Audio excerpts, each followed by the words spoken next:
Good morning, boys and girls. We are back here in the den with Dan and Mike. It is Thursday, July 22nd. A couple things of note just to let you know. Thursday, July 27th. 7th. God help us. This is going to be a long podcast. I'm always making mistakes. I don't know. So anyways, I hope this sounds a little better. We do now have a microphone.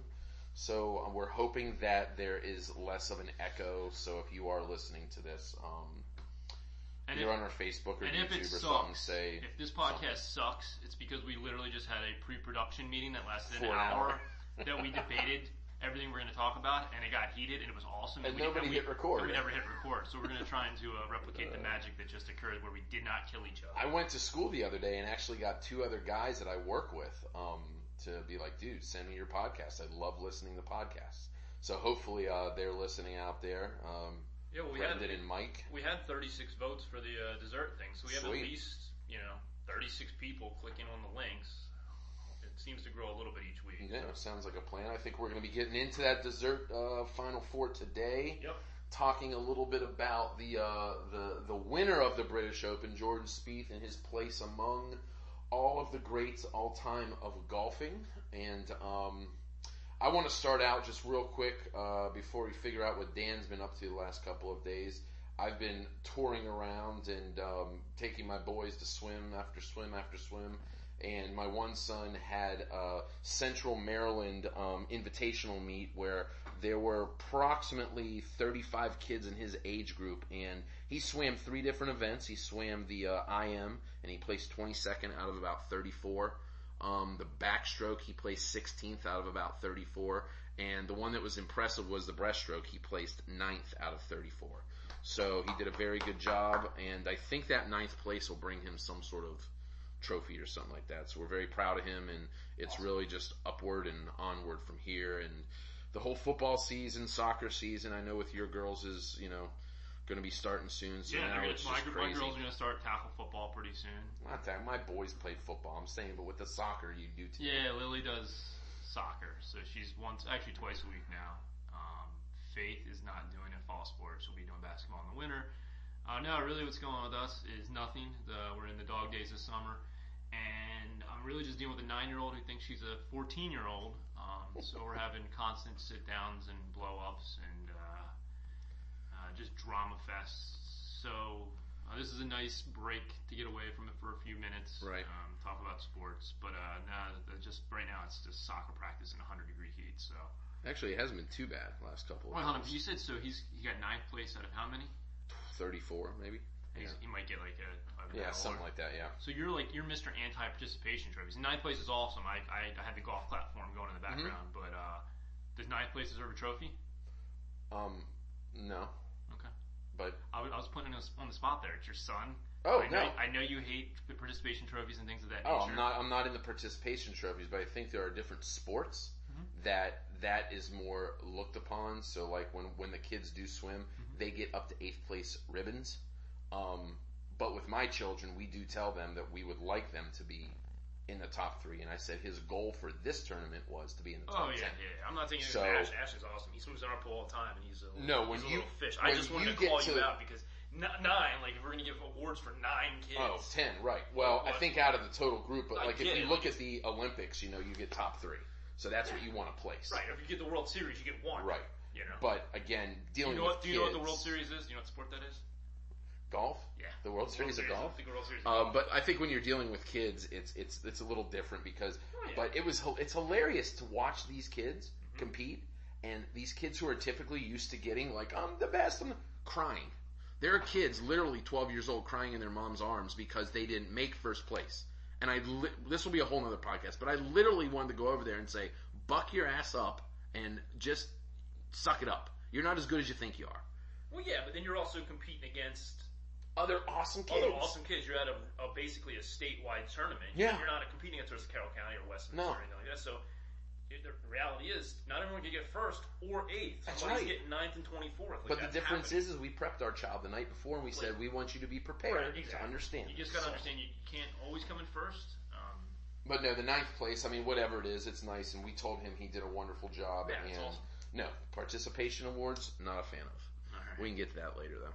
Yeah, Yeah, well, I don't have any participation awards, but I just get through the week without arguing with my daughter. Do you want a participation award? I just want a survival award. You want a beer at the end. I want a survival award. I just don't want to, I did not throw myself in front of traffic award. So, yeah, Mike said we're going to head in the dessert bracket. We're finally into the Final Four. A lot of bummers in the dessert bracket. I'm very disappointed at one of them. You're disappointed about a lot of things. So, and then we're going to head in the British Open, which will transition into Jordan Spieth's greatness. So that's really what our podcast is going to cover today. It won't be as long as the others, and we hope. We'll tag it appropriately and everything like that, so that you guys know if you actually want to listen what the topics are about. So anyway, the dessert bracket. You said there's a lot of disappointments. I would say I'm disappointed. One disappointment. I'm disappointed in one, and if hindsight's 20/20. Man, like if I could have bet on this Final Four, they might be not the fate. I don't know. They might be the. We would have won a lot of money. We would have won a lot of money. I feel like. Okay, so let's go through it real quick. Let's go to the ones. We'll start at the bottom, which is the other category. I mean, milkshakes is the 1 seed versus the number 2 brownies. Again, we had 36 total votes come in. So out of those 36 votes, a third or 2/3 of them went to the winner and the number 1 seed, milkshakes. So milkshakes moves on. That's a whole other category of itself. Like, what kind of milkshake? Yeah. Tip, you would go with the nasty vanilla. I understand that. I'd probably go with like a cookies and cream, like a vanilla base with like cookies. There's only 3 types of milkshakes. Have you been to Chick-fil-A? Strawberry, chocolate. They have a cookies and cream. Well, they have a peach too, which I absolutely love. But when you go any place else, there are 3 types of milkshakes. No, there's a million types. That's of all you get. I was knocked over the table. There's a million types of milkshake. Anyway, so milkshake, I think it's the ice cream factor, the consistency factor, the fact that it's a little bit of like a drink. Yeah, and I think it's just also how you take it. You don't have to get your hands messy. You drink it through a straw. When you're done, you throw it away. So milkshakes move on. They go to the Final Four as a 1 seed, so we have at least number one up there. I'll take the other half of that side, and then I'll let you do the cake and pie side. So the ice cream side, where we have vanilla as the 1 and chocolate as the 2, and both got upset in the first round. The Elite 8 matchup was cookies and cream versus mint chocolate chip, and again, we had a 2/3 to 1/3 decision. It was cookies and cream moving on. I had mint chocolate chip. If I was betting coming out of that bracket, I would have bet mint chocolate chip all the way from the beginning. But cookies and cream, like my kids love it. I don't know that any kid that doesn't like it. I had cookies and cream the other night because we had it in the house, and it was like, eh. What do you mean, eh? Yeah, because it had vanilla around it. It's boring. Every ice cream has vanilla in it. Not chocolate. Yeah, it's made with like chocolate syrup or whatever. No, it comes with a chocolate cow. It comes with a chocolate. Are you kidding me? Okay. That's a whole nother thing. Anyway, chocolate cows out there. The number 4 seed, cookies and cream, that will face off against the number 1 milkshake in the we'll call it the western side of the bracket. Okay, and then you got the pie side, which I'm very disappointed about the cheesecake because I absolutely love cheesecake, but in a 56 to 44. That's the cake side. The cake side. What did I say? Pie side. I said cake and pie. Cake, whatever. Cheesecake lost to Boston Cream, 56-44. Can we get a third person on this podcast, just like a fact checker for you? So Boston Cream comes out of there. I can't really, Boston Cream is fantastic. We had donuts the other day for breakfast on Sunday, and I had about 2 Boston Creams. They were fantastic. So that's another number 1 seed that makes it. And I think if I would have bet anything from there, I would have bet Boston Cream to make it out. I mean, cheesecake. Chocolate cake I would probably bet just because everyone loves chocolate cake. There is no chocolate cake in the bracket. Devil's Food. It's the same damn thing. And finally, the pie side, the pie bracket. Very disappointed. And I really, to our listeners, thank you so much, whoever's listening. But I think you are completely, absurdly wrong. Apple pie beat cherry pie 56-44. Dan and I both agree that cherry pie is the most fantastic pie ever created by man. Yeah, it's the best dessert there is. Yes, but apple pie did win, so kudos to apple pie. So now they will face cookies and cream. Milkshake. They'll face Boston Cream. And then milkshake will face cookies and cream to get to our championship. What if it was a cookies and cream milkshake versus cookies and cream ice cream? I think the milkshake would win. That would win. I think milkshake's coming out of that. Because it's just so easy. It's harder to go out with a cone with ice cream on top of it. Apple pie or Boston cream pie coming out? Apple pie. I mean, that's American is apple pie. Yeah, it's going to be milkshake versus apple pie. I think Boston cream's going to come out of it. Wow. And I think it's going to be milkshake, and I think milkshake's our eventual winner. So are we going to have these all next week to eat? Yeah, I was supposed to do them this week. I was just so busy I didn't have a chance. So what do you want? All the 4? We can do it. Yeah, that's fine. We'll pick a day next week, do the podcast, bring them all 4, and we'll bring them in to eat. We'll have to do a later podcast because milkshakes don't really open up till about 11 o'clock. Okay. I'll have to go over to Burger King. All right. Well, once we post the podcast this afternoon, the link will go up again for the vote. Vote. Survey Monkey. So cookies and cream versus milkshake, and apple pie versus Boston cream pie. I encourage you to forward it to your friends. Not just the podcast. Obviously, we want to get more listeners, but the links to help us. Vote, Just 36 votes, great for two idiots that don't know what they're doing. But let's get to 360 votes by the end of the That'd summer. be awesome. So, all right. Well, So the other thing we're going to move into is the British Open, the Open Championship. The Open Championship. Now, out of those four, what do you think? It was Jordan Spieth's birthday the other day, or is it today or tomorrow, or somewhere around there? I think it might be today. What do you think he would choose to have for his birthday? What is he going to choose? What is Jordan out of the Spieth? Final Four? Sure, out of the Final Four. What is Jordan Spieth, the winner of the Open Championship, going to choose? I think he's an all-American boy. He's choosing apple pie. Yeah, I think he's a whiny little bitch, and whiny little bitches like apple pie. So I think, I think that's what. I think it is good. We're both agreeing on that. Nice. Yeah, should we get him to call in and see? We if should. If We he's should a say, whiny- Jordan, what? Since you're a whiny little bitch, which of these would you choose? Well, why did you put cookies and cream in there? I really wanted something else. Right. Oh. That didn't come from the right truck. I wanted that. Can you please move the title? Can you please move the title of this truck? Can I have an hour to take a shot? Oh God. Hey, Cooch, just sit there. No big deal. It's only the Open Championship. My! Who took the sign down? Was that Rory that took the sign down, or Ricky?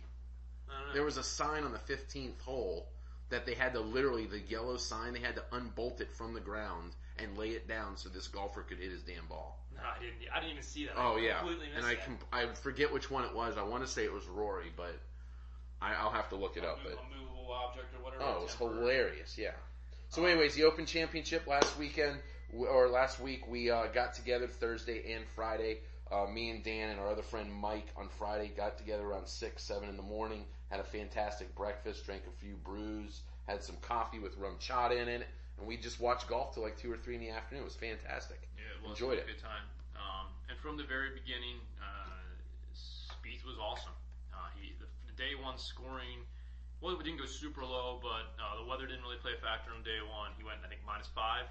Day two, this is when the weather came out, and you saw a lot of high scores, but he still, I think, went -1 on day two. Day three, we had good weather again. Where was it Steele? That's right, Brandon Steele, right? Brandon Grace. The other Brandon. Brandon Grace goes for the 62, which is now a majors record for lowest round ever. Scoring was very low that day, and Spieth went like 4 or 5 under again, and then on Sunday he held on. Spieth was dominant the whole time. I mean, Kuchar, who was a very popular pick and play based on his style of play, he held his own. He was also very good at the beginning. I was very disappointed when I watched on Sunday. Spieth took that real big lead, and then I had to go out and do some things, and I came back, and Kuchar just caught it up. And Jordan from the 13th hole on just was lights out. I mean, Kuchar, I'm not a fan of him either, but it was very impressive what he did. Very impressive. Yeah, I don't discount the win at all. I have a problem with what happened on 13, but that doesn't take away what he did, the shot he made there, and then what he did for the final 5 holes. I mean, he went like, I think it's birdie, eagle, birdie, or something like that. Crushed it. Hats off to him. It's his 3rd championship. We can go back to 13.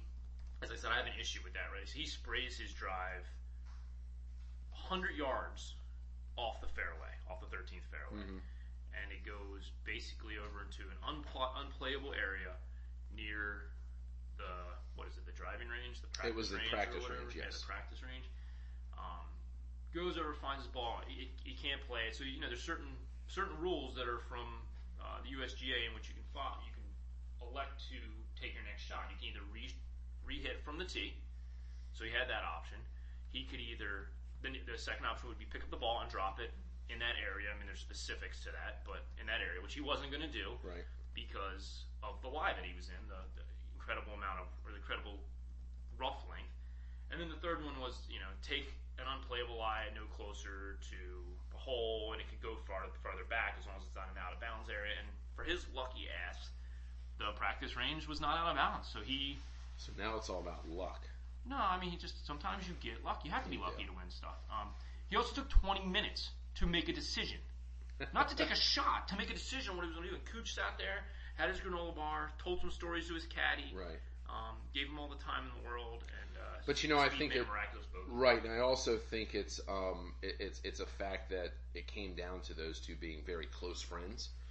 They showed it. They showcased it on the driving range where they were right next to each other, hitting balls, talking to each other. And I think maybe if it was a different golfer, maybe especially if it was an international golfer, they would have called Spieth on that. But I think both of them being so cordial to each other added to the ability to say, okay, I'll let you go through with this, do what you got to do. It is a major. And I think, like you said before, no one was behind him.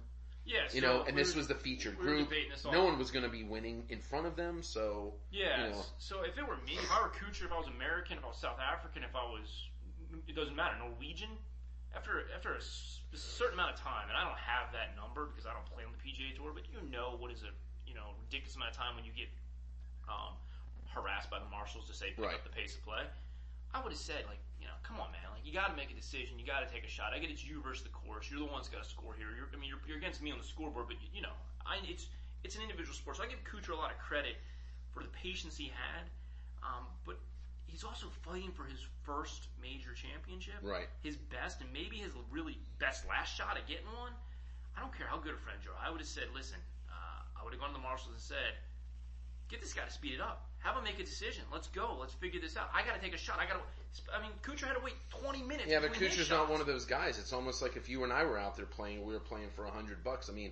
I'm going to allow you to have the time that you need to win that $100. I'm not going to be like, Dan, let's go. Come on, I'm waiting. And I think first because off, $100 isn't the claret jug. And secondly, you and $100, you'd have me having to shoot my ball within a minute. You'd want that $100. No, I just think there's a little more. There's a little more sportsmanship there between those two guys. But how about the other side? What about Spieth? Isn't there sportsmanship on playing at the pace of play and playing under? True, but I think that comes back to your whininess of Spieth, where he's going to be like, I'm going to get what I want, when I want it, how I want it. Right. So what we're doing is we're evaluating and saying Kuchar did what we think we would do because we want to be the better, higher road person. Right. And Spieth's a whiny little bitch and gets what he wants, and the PGA will allow him, and USGA will allow him to get what he wants because he's the face of the tour right now. He and a couple others. Mm-hmm. So it's in their best interest, actually, that he wins the tournament. They'd rather have him win the tournament than Kuchar. Not that, like I said, he played out of his mind. Right. Some of the best. So out of his mind, like you said, through the 5 holes, he went 5 under. Yeah. A near ace at the par 3 14th. Yep. Eagle at the par 5 15th. Back-to-back birdies 16, 17. And not just birdies. We're talking 30, 40-foot putt birdies. Okay? And again, I haven't seen some emotion besides the Ryder Cup and a tour event like this since I've watched Tiger. When Spieth hit that huge shot and he looked at his caddy, he pointed at his caddy and said, pick that ball up out of the cup. That fired me up. Right now I'm getting goosebumps just from thinking about that. Because he was in a zone, he was thinking about everything he had to do, and he was fired up about that. He fired had an extra me 20 minutes to think about things sitting on the practice range. And Kuchar had to think about it too in his next shot. Kuchar could have played better too. Kuchar didn't play poorly on the final round, but there were a couple rounds that were better than his in the top 10. But Kuchar just doesn't have that, I need to come back from 3 shots down with 5 to play, attack mode. I think he has the attack mode. I don't think he has the game. Okay, maybe that's it. He doesn't have the game to have that the attack length mode. And Right. He is more of a guy, if I can get a couple birdies in the beginning of the round, I'm going to par out consistently and I'm going to win. Jordan's got that, and we just saw it because he went in an ebb and flow like we have not seen in a major before, lost 3 or 4 strokes, and then all of a sudden flew back. And it was like a snap of a finger like that after his caddy said, you're Jordan Spieth. Go out there and frickin' do what you do. Well, he's got more talent than Kuchar, where he's hitting Tiger-esque shots at times, and he's putting like Tiger putted. The 25-footer that he drained on 16, I think it was. You don't see many guys do that. Guys make them, but at the consistent rate that he does, there's no one in his especially at the top of the leaderboard who can also have the iron game and. Right, so not to cut that short, and we'll come back, but, speaking of Tiger, you bring it in there, segue into the idea of, is Spieth the next Tiger? And that is always going to haunt every young golfer that comes up because in our generation we've seen Tiger. I want to argue against it because I don't believe that we should be holding these younger golfers to the same expectations of a Tiger Woods for the simple reason that if you don't make it, are we going to tell these guys, you're not good? Because like we said before, let's just say in the end Jordan Spieth wins 10 major championships. Are we going to say, you're okay, but you weren't Tiger? I think we have to take that idea of it, comparing it to Tiger, even as if we want to do basketballs, comparing to Michael Jordan. We got to take that away because that's something separate and different. Jordan Spieth at this point in this time, he is the best golfer in the world. He is going to be one of the best all-time golfers if he ends up with 9, 6, 7, 10 majors. He's going to be one of the best. And like you said before, if you take away some of those other top guys like Tiger and like Jack, he would be the best golfer in the world if he ended up with 10 majors. Well, so I don't think we can always say compared to Tiger Woods. That's unfair. If he quote-unquote only wins 10 majors, he would finish as third or fourth all-time. I think, fourth. He'd finish by Nicklaus, Woods, and Hagen. Right. Fourth all-time in any sport in the history of the sport. The sport has been around as long as golf. You're all-time great. You're a GOAT. You're greatest of all time. Maybe you're not the greatest. But there's two things here. One, is it unfair to compare him to Tiger? Not just for him, but for us? Yes, because Tiger Woods is the anomaly. He would have beat Jack, in my opinion, if he would have stayed healthy and not had the crap that happened. And it's his own fault, but the crap that happened in his personal life, whatever it was, 6, 7 years ago, around Thanksgiving. But the bottom line is he still won 14 majors, and he dominated the tour. At least in my lifetime, unlike any athlete has dominated any sport, even more than Jordan dominated in the NBA. I would agree, yes. And then Jack, his numbers are his numbers. I didn't live through that, but I mean everything you hear, read, see, Jack was arguably the best. He did it over a long time of playing. Remember, he won his last major at 46. You take those two guys out because they're the two guys that just stand at the end of the curve, and no one else measures up to him. And you can't measure a guy who's 24 years old and has 3 majors. He's on a trajectory at this early part in his career. You can actually measure him because at the age of 24, only him and Jack Nicklaus have won small sample tournaments. size. Tiger never did that. Yeah, well, okay, fine, but small sample size. Like he may never win another one, and people go through 2-year stretches where they win a lot of stuff. Yeah. That's not to say I don't think Spieth is going to end up as one of the greatest of all time. I think it's too early, and I think he's a whiny little bitch, and I think there's enough good golfers at the top that are going to challenge him right now. If McIlroy can get his game back, and he is always there. He hasn't done it for 3 years or something like that. But I think McIlroy's going to challenge him. I think DJ's going to challenge him. They might challenge him. Fowler's going to challenge him. Sure, but I think when you pull out these guys and golfers again, I am not a Jordan Spieth fan. I'm a Ricky Fowler fan. But when you look at it, I see in Jordan the same sort of characteristics that I saw with a Tiger, where it was not blindfolded, but blind ambition towards one thing. You take Ricky Fowler, okay? He's a good golfer. He's going to be good. He's going to win some majors, but he likes to hang with his boys. He likes to goof around. You got Rory. Rory's all involved with his girl right now. That's what his life is about. Sergio Garcia, getting married, and I wish I would have known that before the Open. I wouldn't have picked him. But his game wasn't on point because he's got 20 other things he's thinking about. Jason Day's got a family. If he shows up again in a couple tournaments, that's awesome. He'll be there. DJ, same thing. He's got a kid in the family and all that stuff. I think Spieth has got this singular-minded vision to go and dominate golf and be a champion every week. Yes, I agree that his mindset on the tour and at practice. We haven't seen that since a Tiger. On the tour and at practice is as focused as any of the ones we've seen. But I mean, the guy's still 24. I mean, we talked to Bowers about it last week. He's all over Instagram posts with Justin Thomas and some of the other guys drinking and partying and stuff like that too. True. I mean, not getting hammered on Wednesday night before the tournament, but he's still living it up as a 24-year-old. That said, when he gets on the course and the way he executes and his game seems to get better most of the time. I mean, he's had a couple slumps, but where he corrects himself and he's gotten better over time. I do agree with you. He's the most focused of the top tier guys, and that's why I believe he will be in contention at the minimum for the next few years for it. But yes, I think for the next decade or so, Spieth is the guy to beat because there doesn't appear to be a fall. The Masters 2016 tournament, he should have won. We all know that. He knows that. He's brought it up. It still haunts him. I think he got inside of his own head. But bottom line is he was there up until 3 holes to go, and he had diarrhea run down his legs, and he crapped the bed. But it could have been 4, right? He is that good and that focused that I think he's the guy to beat. Is he Tiger? No one's Tiger. No one is Jordan. We have the LeBron James Jordan argument. LeBron James isn't Jordan. No one's Jordan. And no one's LeBron. And no one's LeBron James. You're your own individual self. At the end of your career, when everything's said and done, you're going to have accomplishments. You're going to have the perception you left with the fans.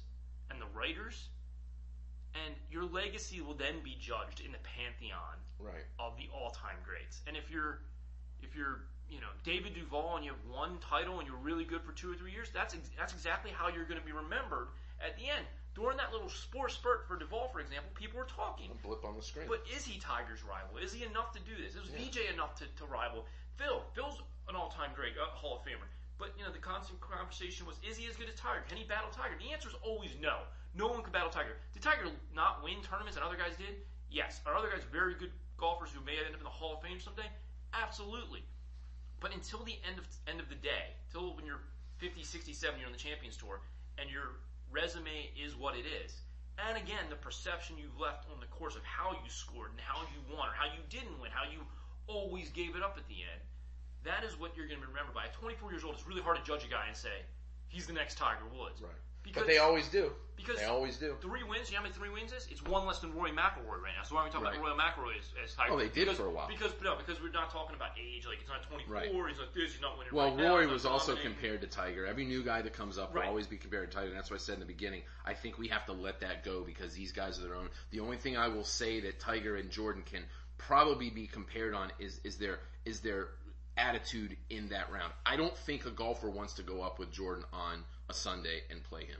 I don't think he wants to because I think Jordan mentally is above and beyond what all these other golfers are right now because I think he wants to go out there nicely and kindly kill you. I think that's what he wants to do. Well, so I think Rory on Sunday wants to go out there and kill you too. I disagree. I don't think he's got that same fire. You think he wants to go out there and lose? No, he doesn't want to lose, but I feel like he's going to be, you know what? I'm going to get first or second. I'm good with that. No, I don't think so at all. I think Rory goes out there with the absolute mentality of, I want to win this tournament. However, his game just isn't as polished right now, and I don't think his focus off the course when it comes to getting ready for it and spending the practice time probably that Spieth does is the same, is his dedication. On Sunday, I think he wants to murder you. He wants to clear a jug or whatever trophy's there. I agree with what Bowers had said last week, and I really didn't realize that this hadn't happened a whole lot. We haven't had a whole lot of Sundays for really any tournament where you see Rory and Spieth in that final pairing. Dustin and Spieth, Dustin and Rory. No, there's going to be that marquee matchup where you have like these top young guns going on. Dustin's got a championship and he crapped another away, or had the rule problem with one of them, whatever. Day's got a PGA. Mm-hmm.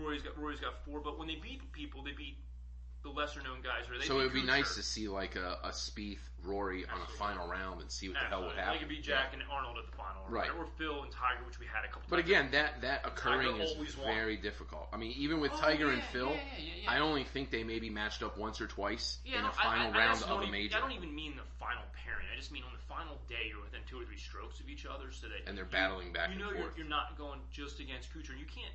Same as the schedule, the Steelers or the Ravens or the Packers and the players that come to you. You can only beat who you got to beat, who's on the top leaderboard.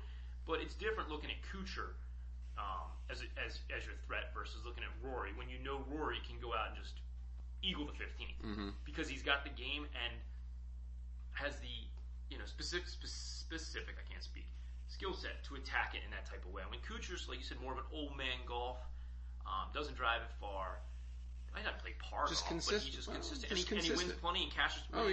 Wins tournaments, cashes plenty. He's a consistent golfer in the top 15 of every tournament major he goes to. So we talked about offline, and we had some group text messages going back and forth about at what point is Spieth or any of these guys considered, in the preemptive discussion of all-time great. When we sat here and watched the Open, I think when you said, I think I threw out there, if you win 2 majors, right, any 2 majors, you got to be in the discussion of Hall of Fame. Not all-time great, not the greatest of all time, but Hall of Fame discussion. There is a World Golf Hall of Fame, which I did some research on, and Mike did as well, just to get an idea of who's in there and what the criteria is.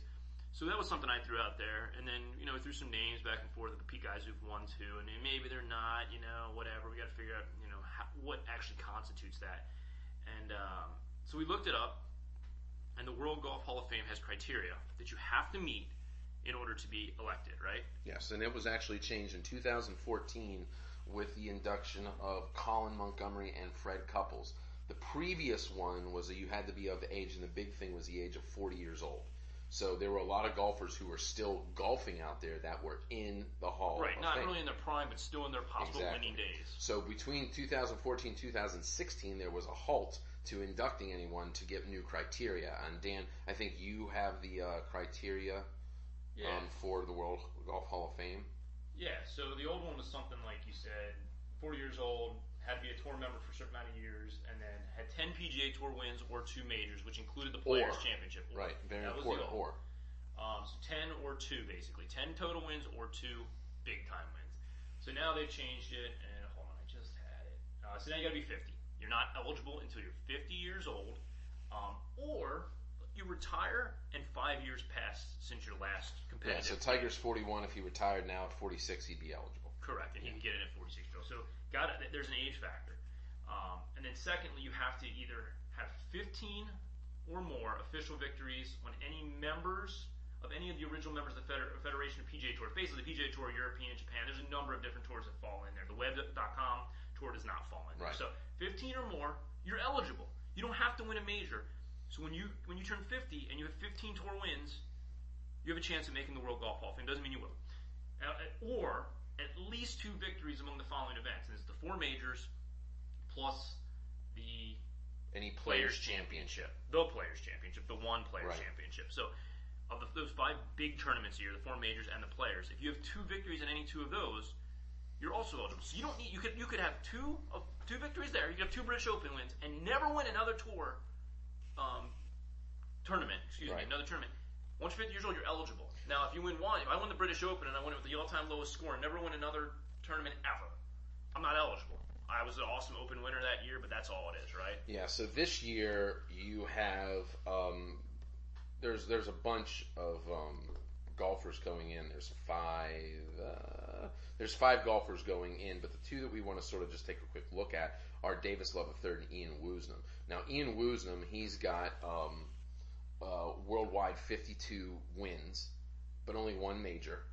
Davis Love has 1 major, and he has somewhere around 20-some victories. So, these guys have the age requirement. They also have the number of tour victories. They have the longevity of winning on tour, plus they got the ultimate goal at least once, which is the major, right? Like Mike, to a fault in my eyes, sometimes measures things by very minute, specific criteria, and his is majors for golfers. But these guys have it. They have at least 1 major. I don't think it's minute. I think it's to the fact of when you want to do something, you want to be the ultimate champion. Okay? The ultimate champion consists of World Series, Stanley Cup, NBA Finals, FedEx Cup. The 4 majors. That's what the champion is in the year. Right, you're The weighing 4 on majors. your subjective The 4 view. majors. What about the Players? That the Players is not a major. And the you've 4 even majors. you've even told me the PGA FedEx Cup was created for one specific reason. To crown a champion. It was created to get more viewership. And to crown a champion. That's why NASCAR has a playoff, to create more viewership. To crown a champion. I could care less who wins the money could title. Care less, but people want a champion. Nobody cares In about the general, money right, title right. or But who you've wins the also FedEx. told me- Jim Furyk won the FedEx Cup either last year or a couple years ago. Nobody cares. You've also said no one cares about the PGA Championship. You don't care about it. I don't care really about that 4th It's a major. because it's one of those where it doesn't have the prestige behind it that the others have. So maybe listen, I'm not being maybe critical, I'm saying within it's my very mind, yes, I have these minute little areas. Subjective, But very if you talk to other golfers, they're going to say, you know what? I think the Masters, the British, the U.S. Open, and for some part the PGA is going to be what makes the best golfers. It's not, he won 70 times on tour. Is Matt Who Kuchar one of gives the a best flip? golfers? Not of all time. No, but he's Not good. of all time. Correct, but his game marries up to the Open He's an average Championship. golfer right now. His game marries up to the Open Championship. He's not a guy who's going to win the PGA because he can't score low like that. He can't go Okay. long. He is not a guy who's going to win the U.S. Open because same thing. He can't go long and stay. You need to go be a bomber and stay within the fairways. Mm-hmm. He has a shot at the Masters. His game has a He's shot up there at in the Masters, right? But what I'm Because saying it's a little is- more technical golf What I'm saying course. is there's specific golf courses, Right. And that's what they are. They're 4 or 5 tournaments a year. I agree with you that they're the most fun, they're the most prestigious, and in the end, when we talk about greatness, they're the ones that everyone is going to measure you by.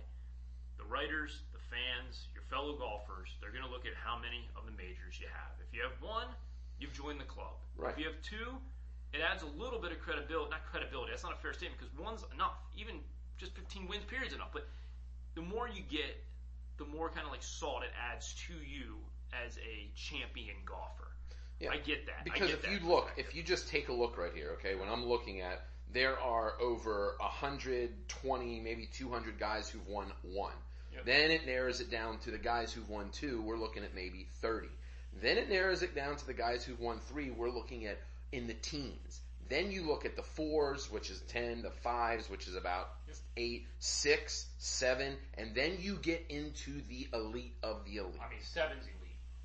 6 But I'm is saying even elite of the elite. Tom Watson with 8, Gary Player with 9, Yeah. Ben Hogan with 9, Walter Hagen, all those they just guys. keep racking them up. So we looked at the multiple major winners.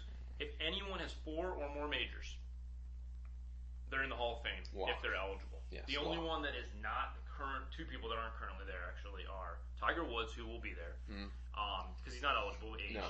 And Rory. Rory, who has 4, he's not there. But based on these stats, if Rory doesn't make it, he'll be the only one. I'm just saying, if he doesn't, he'll be the only one with 4 or more who doesn't make it. So he's a lock. They're not going to take the Hall of Fame away from him because No. that is easily the magic He's number. met the right. He did the You criteria. win- well, that's what I'm saying. There is no objective criteria. You don't have to win 4 to be a lock, but you do within the subjective world. Okay, yes, you in the do. subject, yes. Now, when you said 3, yeah, there's a roughly, I forget, I had the count here, like 13, 14, Yeah, it's somewhere 15, up in the something teens. like that.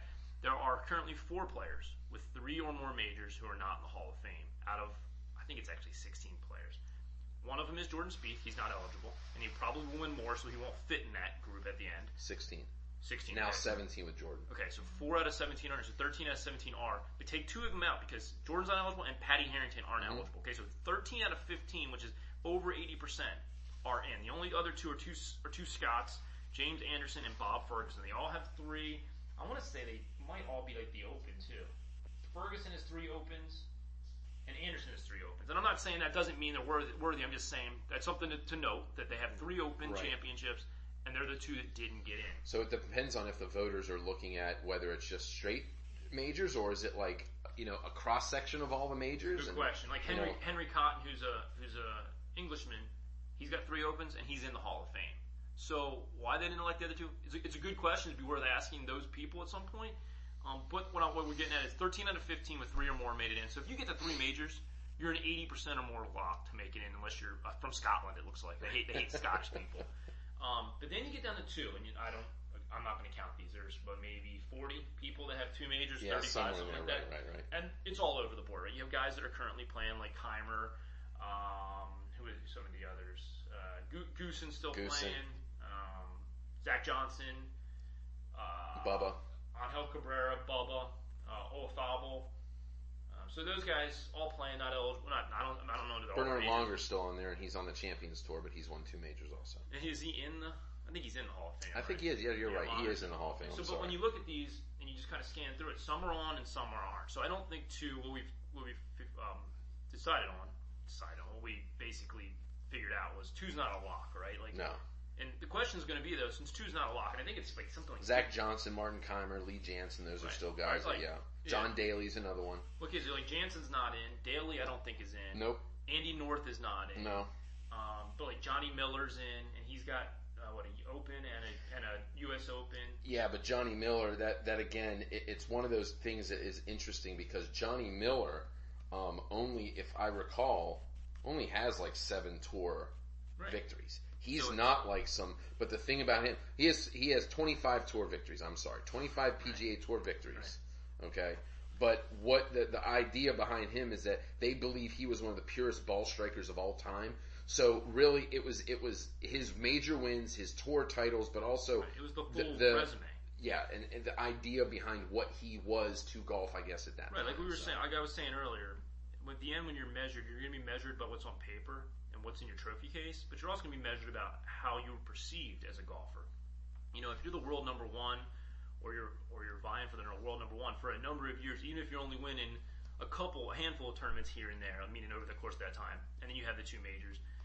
If Johnny Miller or Bubba Watson or Dan Goolsby are viewed as the best golfer of that time for a good stretch of time, let's say 4 or 5 years, it's a perception that will last. Like that's what greatness is dominating your sport. And dominating isn't always, and this is where Mike and I do differ, isn't always having to be number one on the leaderboard at every event, or even in the majors, right? Like you can finish second, like Phil did for many years, and we all knew Phil was one of the greatest of his generation.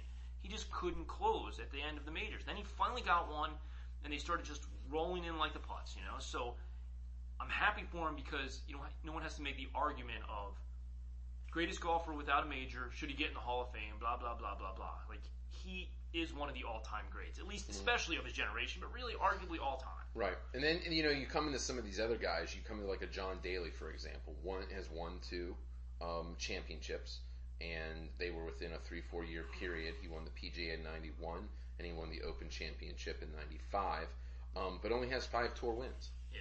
So it's one of those things where, but during that period of time, he was very good. He was the guy. He was a hot commodity, So yeah, so he won what was it the U.S. Open? No, the Open Championship and the PGA. Yeah. And he won it over a 5-year stretch, 91 to 95, and he only has 5 wins total. Correct? Mm-hmm. Total. 2 of them are the majors. Yeah. So in a 5-year stretch, he won 5 tournaments, average of 1 a year. 2 of them were majors. So he was good. He was in it. He was around the top of the leaderboard, and so that's what. And he's John Daly. You remember him for his personality. That's the as thing, well. right? And maybe it hurts him in some eyes, but the point is, like he's got a perception of being at the top, being flamboyant, and he actually closed and won some of the big stuff. Mm-hmm. Is he a Hall of Famer? Is he one of the greatest golfers of all time? Should he go in the Hall of Fame? And see, I think that's where we talked about the subjective versus the objective. Subjectively, people are going to say yes, because it's John Daly, I say no because it's John. I say no because... And some people will say no because it's John Daly too. There'll be that half and half, right? Well, I think you said, like, let's do the game where there's no name. Right. Let's put up golfer A versus golfer B.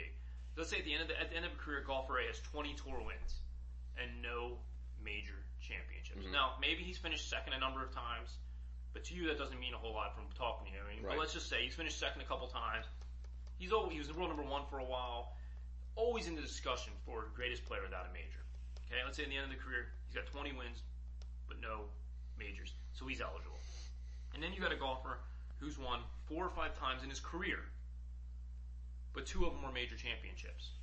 If you had to put one of those 2 golfers into the Hall of Fame, where do you lean? So I guess that's where the subjectives comes in, because again, I see the majors are just the ultimate of ultimate. So if you've won your criteria of the 2, regardless of how many tour wins, I guess you put him in. So then John Daly would get in that case, and then you'd reveal the name and say, "Shit, it's John Daly." Right. Let's say we extract Ricky Fowler's wins to the end of his career and say he wins 18, 20, 25 times, but never gets the major championship.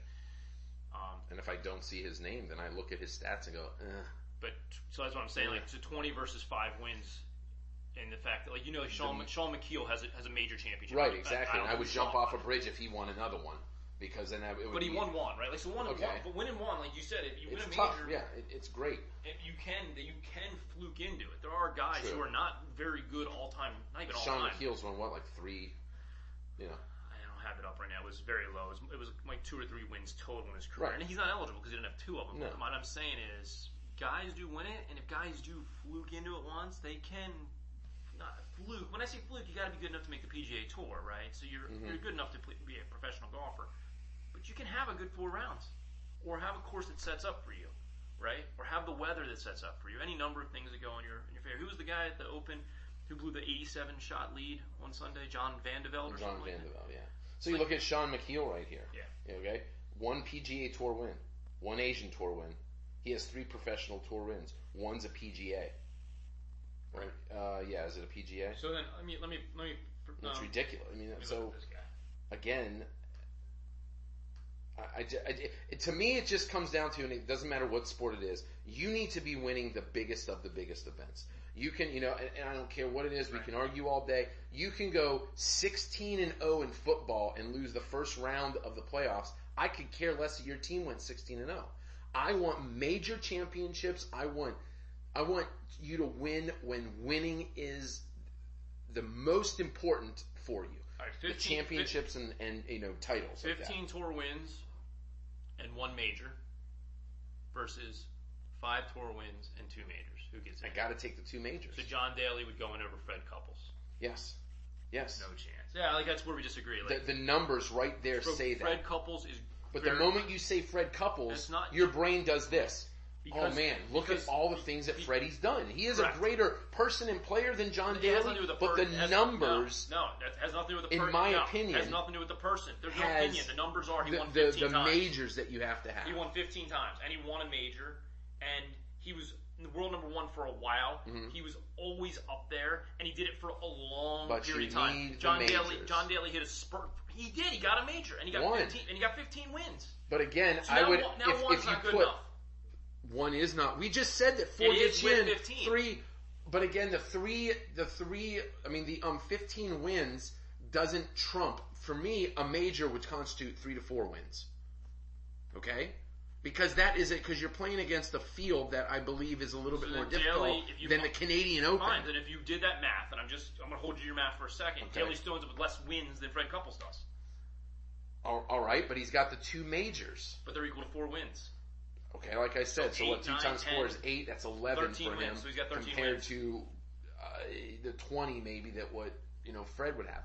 I still would put Daly in by looking at the numbers. So then Daly but then deserves to be I in. would flip. Then I would be a flip flopper when I saw Fred Couples' name, and I go, oh, you know what? Freddie deserves it more than Daly does. Absolutely, because that's what the Hall of Fame is it is a subjective process in every sport in which But I would voters like to just look see at the things stats. based on the numbers, just to see what would happen. But then you have to agree on the numbers. Like Right. we're not going to get into quarterbacks now because we did this before. I'm not going down the road. But my point is, you can throw out stat 1, 2, and 3. Maybe it's a Super Bowl. Maybe it's passer rating. Whatever. And I can throw out stats 4, 5, and 6. And my guy can be better in 4, 5, and 6. And yours are better in 1, 2, and 3. And you weigh 1, 2, and 3 more than I weigh 1, 2, and 3.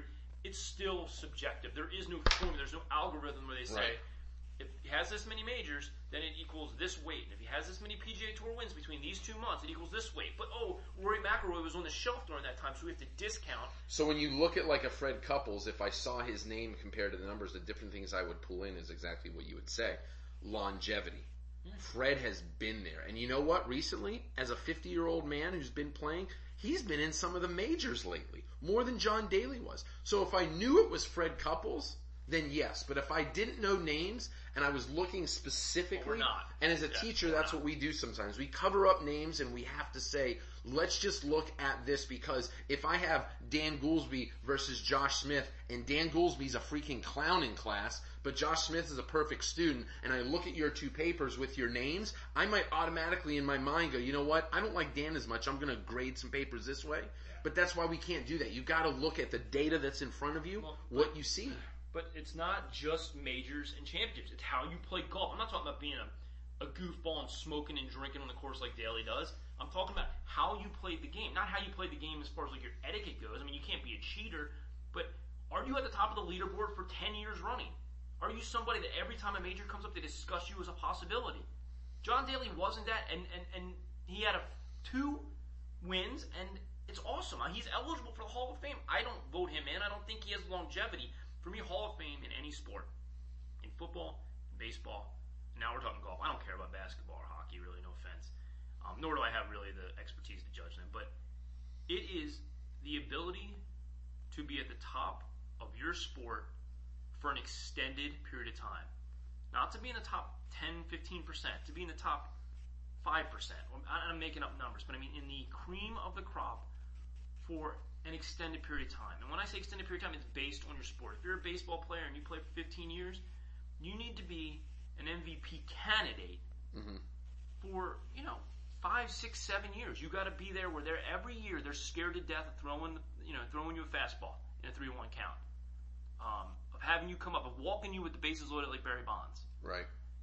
You can be really good like Brady Anderson for 2 or 3 years, steroids or not, whatever. Right. That's great. You can lead the league in home runs a couple years. But if it's, I don't say anomalies, but it's anomaly to the rest of your career where you dominate 1 year, good for you. Mm-hmm.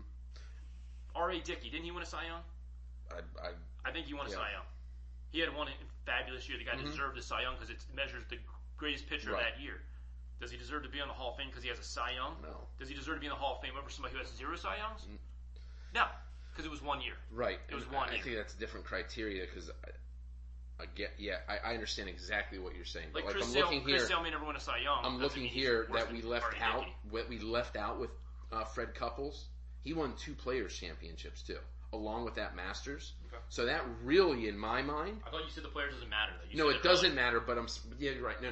I was saying the PGA was least, but in the mind of voting in the Hall of Fame, you have the Players. They said that counts too. Yes, it's not a major. It's a significant amount. I mean, it's a significant tournament. But when you look at that, he has 1 Masters and 2 other significance that they've talked about for many years, adding as a 5th major. That makes him eligible. But I'm going to go back to what you said earlier. 1, the Players is not a major. No, it's not. No. So it doesn't get the credit that Daly's second championship does. It doesn't. You're right. Okay. So it doesn't matter. No. But you're trying to go back and justify Couples in a way, right? Because No, you're right. Because now I see his name, and you're thinking there like, wait a minute, because that's where that name recognition comes in. It's not. Well, why is there name recognition? It's not just because he has a sexy name. It's not because he was on, the front of because Sports we saw Illustrated him in the for thong. so long and saw him play and saw him do other things. Do what? Longevity. Win. Well, he won. Well, yeah. I mean, he has 62 professional wins, only 15 of those PGA, but the other 32, I think, was in so the he won the Players twice, like you senior said, tour. and I forget the other. Did he win the Masters? And he won the Masters, and he won a lot of other tournaments. Yeah. John Daly did not win a lot of tournaments. No. But he got hot. At a small time, yeah, you're right. At a short burst, his apex was small. And one of the ones he still plays in, and he has an exemption for forever, is the Open, right? And there's been a couple years in the last decade where he has made the cut and at least flirted with the top 10 for a bit because his game is tailored to But if we play that game of just showing statistics, I'm going to come back again. The majors will always stand out to me. They will always stand out to me. They're supposed to. Similar to if you put Dan Marino up there with Joe Montana, let's say, I'm going to look at that and say, man, look at those yards. That's fantastic. How about Bradshaw versus Marino? I'm going to look at the Super Bowls. So you think Bradshaw's a better quarterback in the history of NFL than Dan Marino? With the name recognition, no. You understand? No, I don't understand. What do you mean you don't understand? I'm saying that Terry Bradshaw is not a better quarterback than Dan Marino. But if I just look at the statistics, and then in my mind, the statistic that matters the most is championships. But a quarterback isn't responsible for championships. That's a whole other conversation. All right, that's what I'm saying. Conversation. But I'm saying you compare. But in this is an individual sport, so championships are dependent upon you. Yes. Right. So when you win those majors, it factors in more. When you win 62 championships, though.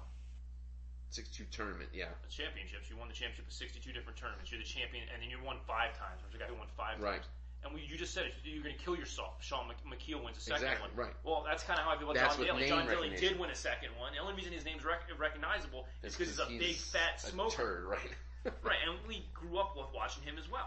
So I guess I think maybe the outcome of this is that we can't take the names out because you do, like you said, it has to be subjective. We have to look at it subjectively, and we have to say who gets in and who doesn't. Right. If Rory has to retire today because of a back injury or whatever, or he goes down, God forbid, some plane crash, Rory McIlroy for his 7 years or whatever was at the top of the game and won 4 majors and won a whole. I don't have numbers in front of me. A whole bunch of tournaments. Right. He's a Hall of Famer. Because what it says is he's going to continue at least winning some and maybe another major or 2, maybe 4 or 5 more majors. We don't know. You got to take the names in because the names, it's not just about like what brand they represented or what off the field incident they got involved in and that discounts how good they are. It's about how they played the game, how they closed. Maybe they closed with the Travelers. Maybe Jordan Spieth holing out at from that bunker against Berger or whatever. Right. I mean, it's the Travelers. You don't care about it.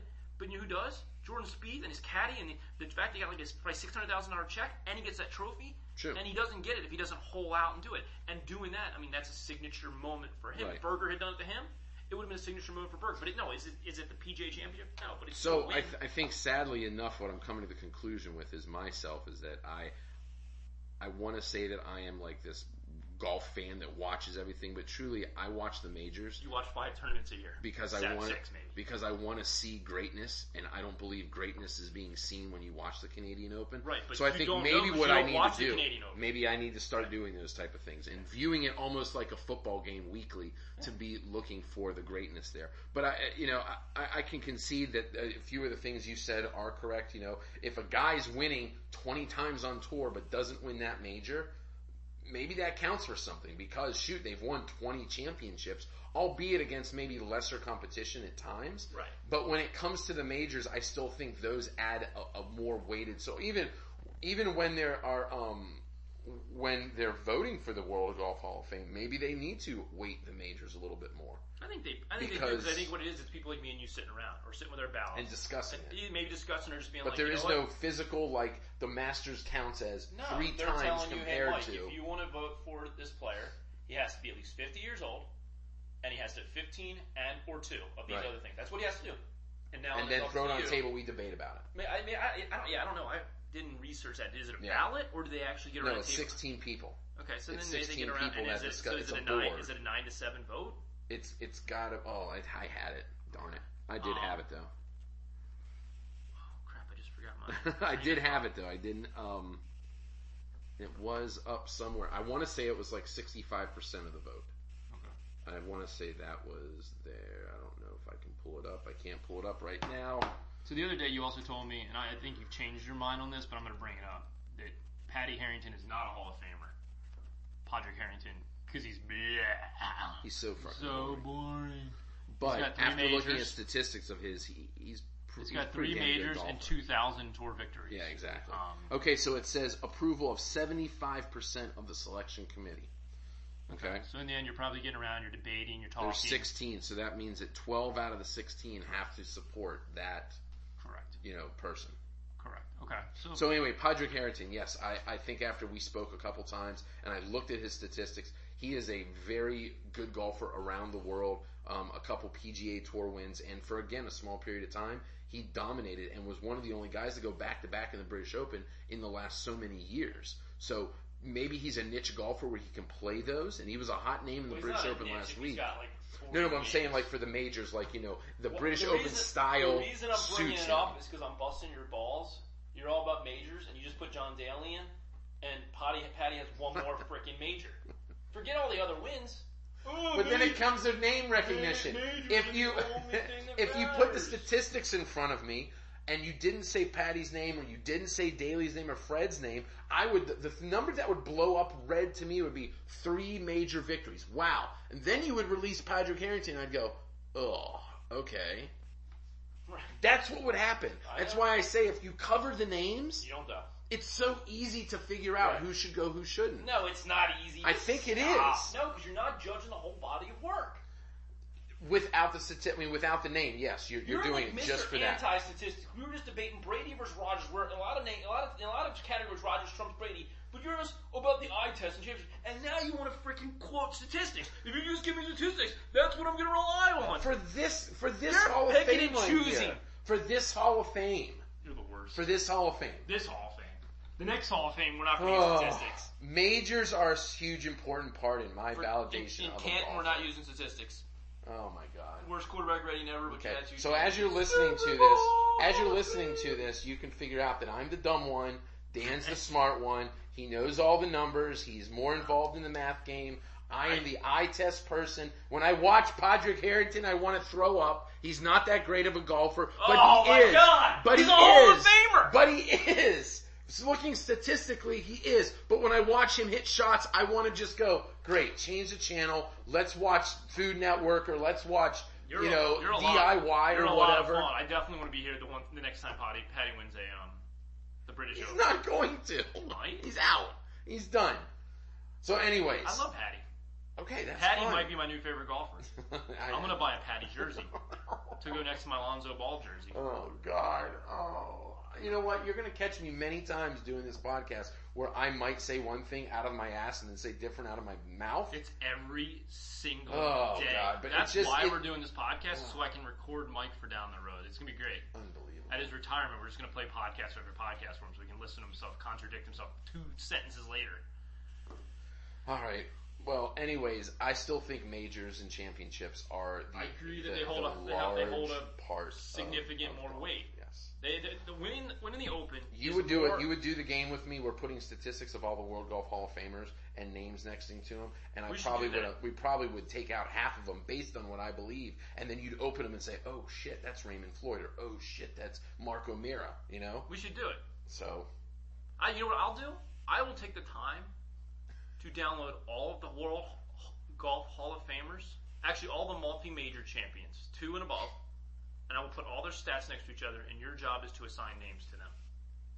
Oh, I probably couldn't do that because I don't know all the names of all the Well, golfers. let's say you put them in the Hall of Fame or don't put them in the Hall of Fame. Put them in the Hall of Fame or don't put them in the Hall of Fame. Don't say Hall of Fame. Just do the 2-time major now I see Ohio if you- winners. yeah. And do they deserve to be in the Hall of Fame? But you're going to say every one of them deserves it, right? 2 deserve it. Because if Freddie's in with 1 and he's in, then Bailey Based on deserves the it. criteria, yeah. Then he's based in. on the criteria. So maybe we can't get an answer out of this. I don't know. Oh, you're the You worst. put me against the wall now. Now I look like a complete fool. It doesn't take much. Oh, that's great. I'm a fool. I'm a Literally fool. is we just turn Next the, week we're gonna have a new host. It'll be Dan and somebody else. all I have to do is turn the mic on and it speaks for itself. Jesus. So hey, did you do DraftKings this week? No, I didn't do DraftKings because I'm not on DraftKings. You did my DraftKings. I won $23, and I told 50 you cents, yep. I told you to save it for the PGA when I pick Jordan Spieth to win the whole thing. You think so? No, I don't know. Well, that's What like do you 3 think? weeks away. I know, we'll preview it, but like, what's your gut? Do you think he Phil does it? Mickelson plays well there. Quail Hollow, you mean? Yes, with Quail Hall. I think Quail Hall is one of those ones where we have a lot of statistics from the last couple of years because of the Wells Yeah. Fargo Championship. And there are some guys that I'm bringing up that I've seen do pretty well in the top 10, top 15 every year. Rory's another one. I wouldn't mind picking Rory. He does a real good job there. Phil, but then you got to look at Jordan. I think we can't discount Jordan. I think every week now you have to pick Jordan in a major championship or in a very large, it sucks. when It sucks like to a fade World him. Golf Hall of Fame type. I mean, not Hall of Fame, but a World Golf, tournament. Whether it's the match play, whether it's the singles tournament. Every time it's a huge event, Spieth's got to be up there. You have to look at him. Yeah, so I won a couple $100 last week. DraftKings, I did not have Spieth. I faded Spieth. I should say faded because I didn't have multiple lineups, but I did not go Spieth. And I originally had him in the lineup. It was the one when I had Snedeker in there, and then remember for the podcast, Yes. Snedeker withdrew for the rib injury. So I pivoted off of Spieth, went to Sergio, pre-marriage, pre-wedding, whatever. I wish we would have known Oh, that. God. And His then head just I wasn't in it. literally am sitting at your house watching, and Spieth birdies like the first hole, and he's like -5 Right. through 12, and Sergio's +3. And let me stop you right there because watching golf with Dan, it's like a roller coaster ride. Like there are moments when you're at the peak and you're like, this is going to be so fun. And then all of a sudden you hit the bottom because he's cursing every guy literally within 2 minutes of each other. When I just want to sit there, observe the golf, I want to watch the guys, see that it's every minute. This guy sucks. This guy's terrible. Look what this guy did. My mind was in 50 directions with him. I don't think I could go to Vegas with you either. I probably would not have fun because it I would be would just love so. to have like a moment inside your Ugh. brain to see what actually happens. So what really happens is I have a What? draft. Because I have a what, draft. you think I'm dumb? No, I just don't know what your perception of things are crazy. Oh my god. So he's not wrong, and that I'm emotional and a wreck. But it's all centered around my DraftKings lineup. I just want to win the money. I don't really care who wins the Open Championship. See, I do. I know. I don't. I just want I want all 6 of my guys to finish in the top 6, so I win $1 million. Sports is jaded for you now because of all that. Sure, sports will be jaded. Sports suck. Gambling's awesome. See, exactly. Okay, see, sports is still great No, sports without gambling. not without gambling. No, The there's no way. human emotion involved with it, the story There's behind more it. money put into illegal and legal gambling than there are in season ticket sales because people care more about betting on the outcome of it, whether it's in Our fantasy. country is coming to an end. It really is. Well, yeah, Oh, just look at our Jesus president. Christ. No, so living and dying by like watching Sergio versus Spieth. So I knew that I had Spieth and my lineup. So I looked at the end in the lineup. I would have won. I think it was like $8,000 if I would have kept my lineup. Granted, ifs and ands and all that stuff. But Right. I had it, and I was like, oh, Sneds. And I told you I could have pivoted from Sneds to Stricker. But I was like, if I do that, Stricker's ownership is going to be so high. And then if he misses the cut, like I'm such a disadvantage there in the GPPs. Blah blah blah blah blah. I was like, nah, so I reworked it. I got a little more of like a cash game lineup, meaning like a safe where everyone should make the cut. Well, everyone Right. made the cut, and I made some money. I'm not complaining about making money. I was just complaining about like sitting there watching Spieth birdie, and then every time. Okay, the other one thing I want to complain about, I'm tangenting a little bit, is we sat there and watched it, and I swear to God, every time they cut into a Well, player, they did right. They were. it was cuts. the worst coverage I've ever seen. Because what it was 90% Jordan Spieth, and like, let's cut into Mike Gifford on the 17th. It's an 87-foot putt. And it goes in. Hold on, Johnny Wade. Oh, he sinks it. Well, they did it. They honestly did it all. And what did you say? The winner had Ho Tang Lee. Yeah. Uneffing 5% of Unreal. lineups had it, and he had Unreal. that. I mean, he had 150 lineups, so he put him in 10 of them, I think. But That's anyway, nuts. so yeah, but we're watching that first round, for example, and what he's saying about me being pissed off is They don't show Sergio, who I have, and he was going off at that time, right? Yeah. Like that was his time to play. They never went to him. And I'm like, I don't care about watching Jordan Spieth all the time, and I don't care about going into Hudson Swatford or whatever. But nobody cares about your betting. No, but people care about Sergio. That's what I'm saying. So, Okay. like, they should have some coverage Sergio. So anyway, Maybe. well, the roller coaster with me is I go into like random Joe, right, Vaughn Taylor, or whoever it is, and he sinks the putt, and I'm like, oh great, guess what? I don't have him. And then Kuchar's sinking putts, and I'm like, oh great, he's 35% owned. I don't him. have Right. him. Oh, Ian Poulter's blowing it up. Oh, I don't have I him. had him. Yeah. And I it's was like, looking good for then, like 3 days. Then they go to Sergio on like the 16th, and they're like, And he chokes it. Sergio from 4 feet away for bogey, and I'm like, oh god, this is terrible. And then he missed it. And I'm like, what a bunch of assholes. The only time you cut to him is when he misses a bogey. Maybe they putt. did know that people were betting on him, and they just were I think screwing you they guys know I'm betting on him, and they literally Yep. The same way It's as like that if I wear my jersey the correct way, the Steelers will win. If I don't, It's they like a lose. Black Mirror episode. They know exactly what is important to me, and all TVs are tailored that way. So anyway, I'm terrible to watch with because all I care about is my fantasy money outcome. Unbelievable. I don't know if I can do it. You would have rather like watched Phil win, I'm guessing, than Oh my Fowler gosh. win. Than I'd watch Jordan Spieth get the trophy, then make win, his then win conversation. $5,000 on DraftKings. I would love to win $5,000, but it's also the emotional connection. So I'm I asking get you, with. would you rather watch Phil or Ricky hoist the Claire jug? No, I would rather win $5,000. Yes, thank you. But So- I'm not I'm not Yes, looking yes, all yes. for my 5 Yes. guys. I might go to Dan Goolsby and say, hey Dan, how's my guy doing? Like text you and say how's my guy You doing. didn't have to because I was sitting right next to you. Right. And I was telling Well, at the you. PGA, I'm going to have to. I'll be like, Dan, how's my guy doing? Because I'm watching the coverage of everybody else. Right. So- So what I'm saying to Oh, wrap man. this up in our little golf podcast, really is what this has become, is that every week you said you should at least make an effort to know who's in the tournaments, who's winning the tournaments, And that's what DraftKings does. and DraftKings will at the very least keep you interested in those 6 guys. And I've done that before with baseball. When I was doing baseball, like fantasy, it got me into it. It just was too overwhelming to continue to Right. do. So the downside of creating a lineup is going to be at least a little bit of time doing some research and then kicking yourselves when you pivot like I did. Right. But the positive is, But you've got me intrigued in it now, where I probably will Right. pick a DraftKings thing up, and I probably will insert about $10, and I'll do little quarter time type of things. yeah. So You you'll know? have 6 I'll guys you can sweat report is for what 4 I'll have days every weekend. Yeah, it's called a sweat. That's Right. exactly what it is. Sweating it all the way to Sunday. Now, if 2 guys don't make the cut, you can just turn it off and not pay attention. But if all 6 make the cut, you're literally checking your phone every 5 seconds, like, oh, JB I'm Holmes. gonna become a So, hold on. degenerate. Here's my lineup for this week for the All right. Canadian Open. And right now it's a delay, by the way. Yeah, what's going on? It's a rain delay. I was going to say they haven't done Yeah. anything in a while. Okay, so I took my chalk. I have a couple of chalk plays, I guess, which is popular plays. I went Charlie Hoffman in the top tier, and it was Hoffman, DJ, and Kuchar. I thought with Kuchar maybe coming off of the emotional letdown, and DJ just hasn't been playing well, but this course sets up great for me. Anyway, I went Hoffman as my top money play. Tony how do you say his name? Finau. Finau. I went Tony Tony Finau. Dion Phaneuf. I went Tony Phaneuf. He's 35% owned in this one GPP under now, so he's obviously the chalkiest player. There's Patrick Cantley, who hasn't played in 2 months, but when he was playing, he was in every top 10, and he said he's completely healthy now, and he's one of the best ball strikers on tour. Mm-hmm. So he's another chalky. He's at 20%. JB Holmes, who's -1 through 13, he was -4, so he's been bogeying crap, and I hate him right now. Hoffman's -4 and tied for 11th. Then I have Jason Cockrick. He's a Canadian, so the Canadian Open, I felt like I had to go I was thinking you Canadian. were going to pick that kid who came in like 6th place at the British Open. Conley, Yeah. Austin Conley. He wasn't eligible. I don't think. Really? I don't think he's in it actually. Okay. So there's a couple Canadians. But anyway, someone like Kokrick, who I think he's Canadian. No, yeah, double guess. He's United States. I pivoted off of Canadian, so that Canadian's probably going to win it. Anyway, and I took Ryan Palmer. So Kokrick is 6%. Ryan Palmer is 3.6%. Palmer's -1 through 16. Another birdie or two would be great from Palmer. But he can't putt the same way. He's basically Adam Scott light. So that's my lineup for this week. I went Cantley, Phaneuf, Charlie Hoffman, JB Holmes, Kokrick, and Palmer. And I will be obsessed with it all weekend long, praying that all 6 make the cut so that I can stay obsessed with it Saturday and Sunday. And if 'Cause I'm a you don't, degenerate. what will you do on Sunday without all of this? Oh, actually spend time with your family? Probably talk to my 9-year-old about what problem she's going through right now. God.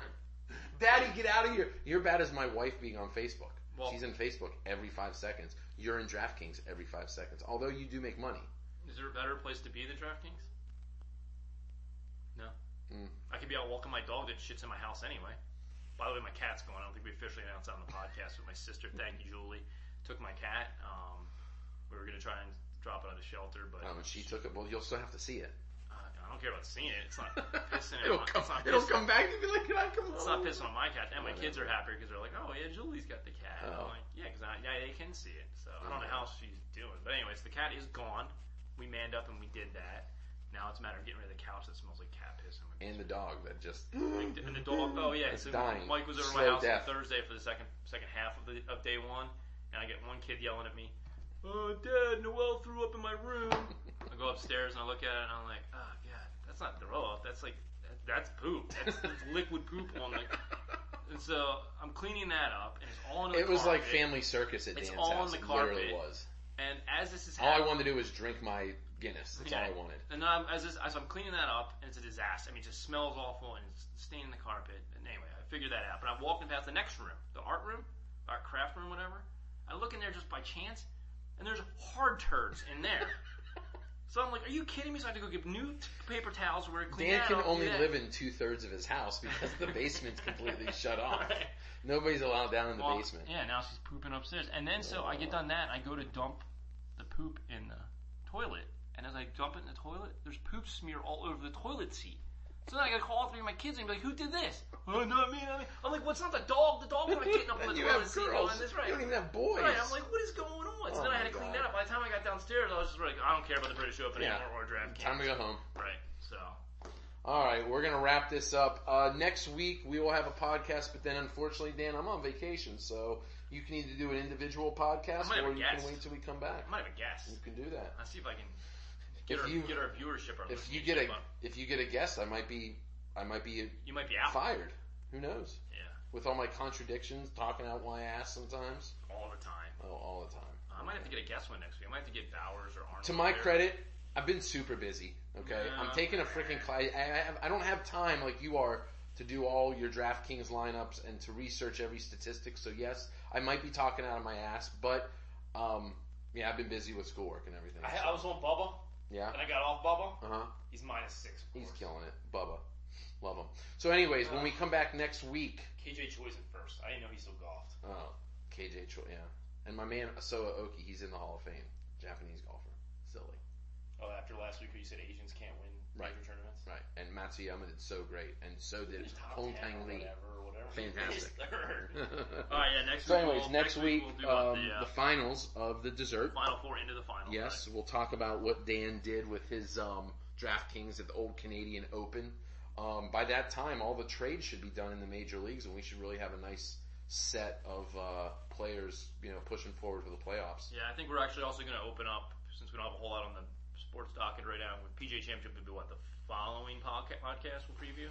I have to see what the date is. I'm pretty sure it's either the second or third week in August. Yeah, so we'll preview that and do DraftKings on so that. But I think we're going to start busting out our newest bracket, which we haven't decided. We've got a couple we're kicking around, so that may come out next week as well. As we're finishing up desserts, and we'll move into probably be more sports related, but we'll figure it out. And this week, training camps open.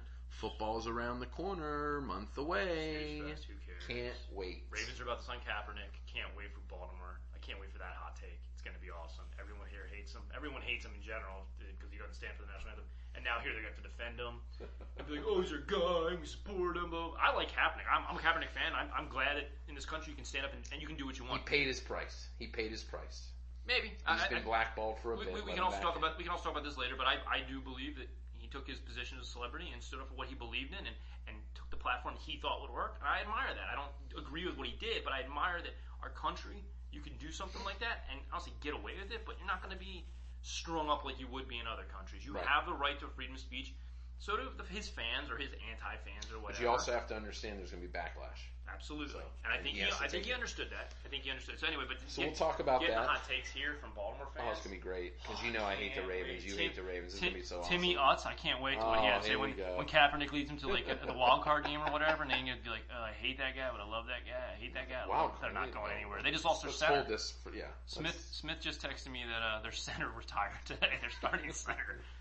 F Harbaugh. I don't So like him. I think Whatever. that. All right, well, let's go. This has been a longer podcast. We appreciate y'all listening. Make sure you're on Facebook. You go to YouTube. Check out everything there. Make sure you vote long on has the it been? dessert. Podcast is our 6th episode. No, how long has this one been? Hour 14 minutes. Yes! Way over. That's crazy. This one felt really short. I thought we were like the 40-minute mark. No, we were at the hour 14. God, I hope people are still listening at this point. Yeah, who knows? I hope one person listens. Mike Bowers listened to one episode and he's out after He's that. done. He's like, you guys are terrible. I gotta watch his dog. You think Arnold's listened to any? I don't know if Arnold's alive. I have no clue. I don't know. Well, yeah, Arnold we have to do a knock and get permission to see if he can play. Okay. Smith, I know does. Smith doesn't listen because he hates both of us. Perryman, I don't know that he knows how to work a phone or. Well, that's Josh's problem. Some sort of electron. Right? No, Josh knows how to work phones. Arnold doesn't know how to work electronics. No, not Josh Arnold. Yeah, he doesn't know how to use the phone. No, Josh. We've asked Josh multiple times, get your butt on here and talk. Nope, don't want to. Nope, I hate you guys. I literally would stab you in the neck. Your sports takes blow. Yeah, he might stab or punch us by the end of the podcast. And Arnold, I don't know. He would recognize what a microphone is or a computer is. So he'd be in a whole other world. Anyway, so I'm going to get one of those guys maybe as a guest podcaster in 2 weeks, and then hopefully permanently replace you from that point forward. That would be fantastic, because then I'd splinter cell off on my own and do my thing, and people would actually listen to what I have to say. No one listens to what I have to say. Anyway, so hour and 15 minutes, awesome. We did it. Later. All right, thanks, guys.